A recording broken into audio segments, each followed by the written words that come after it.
अस्सलाम वालेकुम guys, this is Malaika. उम्मीद है आप लोग सब ठीक होंगे। मैं भी अल्लाह का शुक्र है ठीक हूँ। ऑफ़िस के काम से फ्री होने के बाद मुझे ख़्याल आया कि अम्मी रात को काफ़ी थकी थकी लग रही थी और इसी वजह से उनसे हांडी भी नहीं पकाई गई। मैंने देखा कि अम्मी ने हांडी का सामान लाया हुआ था लेकिन उनसे हांडी नहीं पकाई गई, तो वो रात को ऐसे ही सो गई। ऑफिस की 9 आवर की ड्यूटी के बाद थक तो मैं भी बहुत गई थी, लेकिन आवाज़ लाइक के बनाना है तो बनाना है। तो जी अम्मी लेके आई हुई थी माश की दाल। मैंने 2 प्याज लिए नॉर्मल साइज़ के और उनको काट लिया। प्याज काटते वक्त आंखों में बहुत ज़्यादा मिर्चें लगती हैं, तो मैंने सोचा कि एक हैक ट्राई करती हूँ, लेकिन वो हैक कामयाब नहीं हो सका। अब आप लोग ये ना कहने लग जाना कि बर्तन गंदा है। नहीं जी, ये बर्तन बिल्कुल भी गंदा नहीं। ये मेरी अम्मी की शादी का बर्तन है जिसको 27 से 28 साल गुजर चुके हैं। एक एवरेज पाकिस्तानी के घर में बर्तन तब आते हैं जब उसके घर में किसी की शादी होनी हो। ही दैट वाज अ जोक।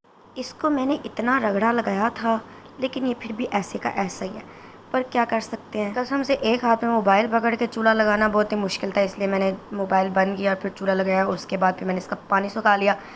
घी ख़त्म हुआ था तो अम्मी न्यू पैकेट लेके आई हुई थी, उसको मैंने काट के इसके अंदर डालना था। मजाल है कि घर में एंड टाइम पे कोई चीज़ मिल जाए। मुझे कैंची पूरे घर में नहीं मिली। फिर मैंने पुराने अम्मियों वाले टोटके से इस पैकेट को खोला। चूरी को गर्म करने के बाद फिर मुझे या मोबाइल पकड़ना था ना, या फिर इस पैकेट को खोलना था। तो अगेन इस पॉइंट पे मुझे हंग अप करना पड़ा और मुझे मोबाइल नीचे रख के पैकेट खोलना पड़ा और उस पर थोड़ी सी मैकेनिकी भी की। हेलो गाइस, कैसे हैं आप? प्लीज़ मुझे फॉलो कर दें, सब्सक्राइब कर दें, शेयर कर दें, मेरी वीडियो लाइक कर दें।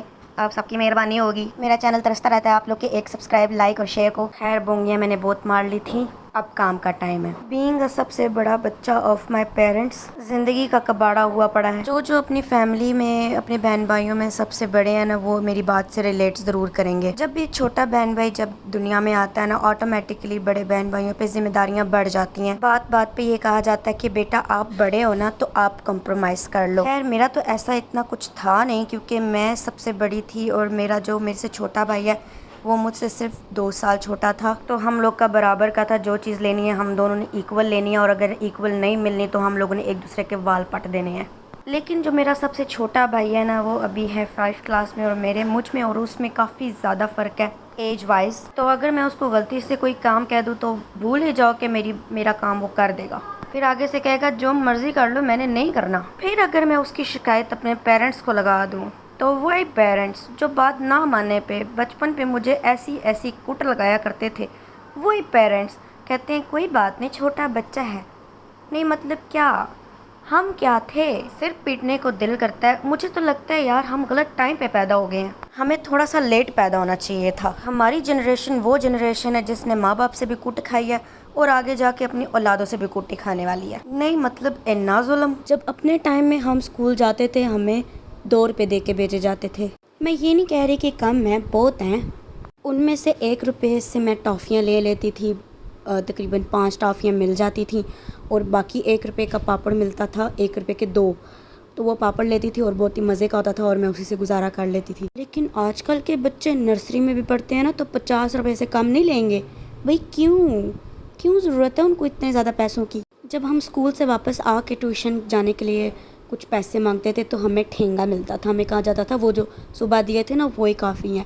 और आजकल के बच्चे स्कूल से वापस आते हैं, स्कूल पहले 50 रुपये ले के जाते हैं, स्कूल से वापस आते हैं फिर 50 रुपये उन्होंने लेने होते हैं और फिर जब ट्यूशन से वापस आते हैं तो फिर 10-20 रुपये फिर भी कहीं नहीं जाते हैं। नहीं मतलब इतने पैसे जा कहाँ रहे हैं? पैसे पेड़ पे उग रहे हैं क्या? जा तो जा रहे हैं लेकिन आ कहाँ से रहे हैं? मेरी हांडी पे किसी को कोई गलती निकालने की ज़रूरत नहीं, क्योंकि मैं काफ़ी टाइम बाद हांडी पका रही हूँ तो मैंने काफ़ी कुछ स्किप कर दिया जो कि मुझे बाद में याद आया और कुछ मुझे अम्मी ने बताया कि इसमें ये चीज़ भी डालनी थी जो कि मुझे कम्प्लीटली भूल चुकी थी। काम का इतना गंद मचाने के बाद फिर मैंने थोड़ी सी ट्रांजिशन वीडियो बनाई। जब तक हांडी चढ़ी हुई थी मैंने थोड़ी सी सफाई कर ली। शुरू में मेरा था कि मैं हांडी जला देती थी इस टाइम पे, लेकिन अब मैं ख्याल रखती हूँ। खैर इंसान तो गलतियों का पुतला है, कोई भी परफेक्ट नहीं है, मैं भी नहीं हूँ। To be honest with you guys, मुझे व्लॉगिंग का कोई ख़ास शौक़ नहीं था, लेकिन मैंने ये किसी ख़ास मकसद के लिए स्टार्ट की है। मैं अपने पैरों पर खड़ा होकर अपने पेरेंट्स को उम्रा करवाना चाहती हूँ अपने बलबूते पर। इसको ज़रूरत कह लें, ख्वाहिश कह लें, इंसान की ज़रूरतें और ख्वाहिशें ही इंसान को नए स्टेप उठाने के लिए मजबूर करती हैं। ये रात को मेरा भाई एक नान लेके आया था और सुबह के टाइम पे जब ये सूख जाता है इसको गीला करके घी लगा के पका के खाने का ना मज़ा ही कुछ और है। सेकेंडली आटा गूंदा हुआ पड़ा हुआ नहीं था तो मैंने सोचा क्यों ना यही खा लूँ। पहले तो मुझे ज़रा भी भूख नहीं लगती थी, लेकिन आजकल बहुत ज़्यादा लग रही है क्योंकि मैं एक दवाई ले रही हूँ। मैंने ये नोट किया कि मेरी जैसी और बहुत सी लड़कियाँ हैं जो खाना पीना नहीं करती, फिर कमज़ोरी होती है, फिर जगह जगह गिरती पड़ती रहती हैं, कभी यहाँ पे बेहोश हो गई हैं, कभी वहाँ पे बेहोश हो गई हैं। तो आप लोग भी डॉक्टर को चेक करवाया करें और कोई ताकत वाली दवाई लिया करें, कोई, ताकि आप लोग के खाने पीने की जो टाइमिंग्स हैं वो सही हों और जान बने आप लोगों में।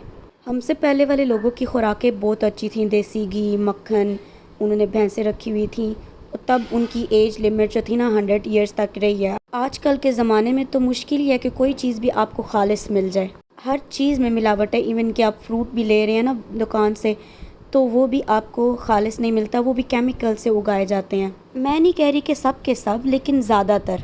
इसी वजह से इस नस्ल में जो है ना कमज़ोरी और इस तरह के मामलात तो बहुत ज़्यादा हैं। इस टाइम पे मुझे भूख शदीद लगी हुई थी और मुझ में बिल्कुल भी हिम्मत नहीं थी व्लॉग बनाने की और रिकॉर्ड करने की, इसलिए मैंने जल्दी जल्दी से सालन डाला, रोटी बनाई और जाके बैठ के सुकून से खाई।